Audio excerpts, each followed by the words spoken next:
La paroisse universitaire Saint-Jean, plus qu'un espace spirituel, elle est une plateforme de réussite estudiantine malgré l'étroitesse de ses ressources mises à disposition de tous. De par la multitude des témoignages, voici deux cas très simples. Chers amis, bonjour. Aujourd'hui nous sommes à la paroisse universitaire. Nous avons choisi de vous présenter le témoignage de deux jeunes étudiants.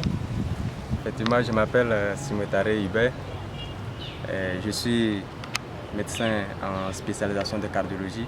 Je suis interne titulaire des hôpitaux. C'est un témoignage de vie que je vais donner pour ce que la paroisse a fait pour moi, ce que la paroisse m'a donné pour être ce que je suis. Je suis venu ici sans rien. Donc sur le plan logement, sur le plan manger, sur le plan documents pour apprendre et puis voir reçu, c'était vraiment compliqué. Mais la première année que j'ai passée, j'ai échoué à la médecine et grâce à la sœur Estelle Judith et du fait que j'ai connu le Centre Saint-Jean, j'ai connu la bibliothèque. De me mettre au milieu des documents dont j'ai besoin en médecine vraiment pour m'y mettre pour la réussite. À partir de l'année 2011-2012, en troisième année, il y avait des problèmes sur le plan scolaire, je n'arrivais pas à payer le collège. Le CDI et le père curé, ils aidaient avec les dons de la paroisse pour aider les étudiants qui étaient dans le besoin pour payer les écolages. Et c'est par là ça a commencé. Et j'ai parlé avec le père curé, il a vu vraiment ma situation. Et puis depuis lors, chaque fois quand j'avais besoin de quelque chose, je le dis en toute honnêteté, quand je venais, et selon leurs possibilités, s'ils avaient les moyens, ils m'aidaient. Aujourd'hui même là où je vous parle, j'ai été reçu comme interne titulaire des hôpitaux. Et pour ceux qui connaissent un peu la carrière universitaire, quand on est interne titulaire des hôpitaux, c'est la sommité des diplômes qu'on peut avoir dans le domaine médical quand on est étudiant en médecine. Je donne mon témoignage en oubliant un côté, parce que je ne suis pas le seul, il y a plein d'autres étudiants. Donc c'est dire que les besoins sont énormes. Et les frères Saint-Jean, du fait donc de leurs moyens qu'ils ont quand même, ils essaient de mettre quand même les étudiants, que je suis arrivé quand même au bout de mes ambitions, même si elles ne sont pas encore accomplies, ce à quoi je rêvais quand même pour le massacre marché bien grâce au frère Saint-Jean. Je suis Pakla Pihenam Noeline, âgée de 20 ans. Je suis en troisième année à l'école supérieure des techniques biologiques et alimentaires à l'Esteba, à l'université de Lomé. J'ai eu mon baccalauréat en 2013 et donc c'était dit que je dois venir à Lomé continuer mes études. Et voilà, n'ayant personne à Lomé, j'ai souffert. À la fin, j'ai trouvé un cousin qui était juste à côté à Lomé.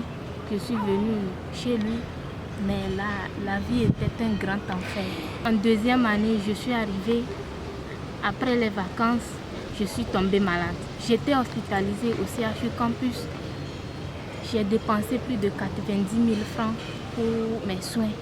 Et après cela, n'ayant plus d'argent d'écolage ni pour les documents, alors j'ai jugé bon de venir voir les frères de la communauté Saint-Jean et ils m'ont aidé avec une importante somme, ce qui m'a permis d'amorcer la rentrée scolaire en payant mes documents et mon écolage. C'est ainsi que j'ai commencé la rentrée. À chaque fois que j'ai besoin de manger, eh bien, je fais recours à la communauté Saint-Jean et c'est la communauté Saint-Jean qui se charge de me donner tout ce que je dois manger jusqu'à la fin de l'année. C'est ainsi que j'ai fini ma deuxième année et je suis venue en troisième année. Et c'est la communauté Saint-Jean qui a repayé mon écolage et qui m'a permis d'avoir des documents pour commencer à étudier.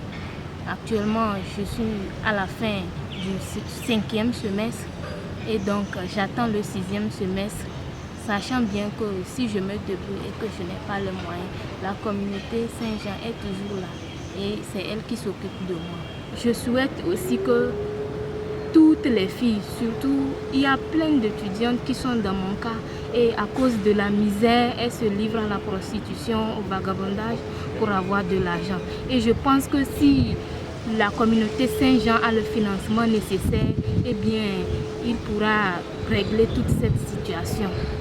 Et vraiment, je rends grâce à Dieu et je demande à Dieu de les aider. Et ainsi, tout cela va être réglé. L'humilité et la charité. Ainsi, nous pouvons retenir qu'avec la foi et le travail, le résultat ne saurait être qu'une réussite, encore qu'il faille être pourvu de ce dont on a besoin. La grâce.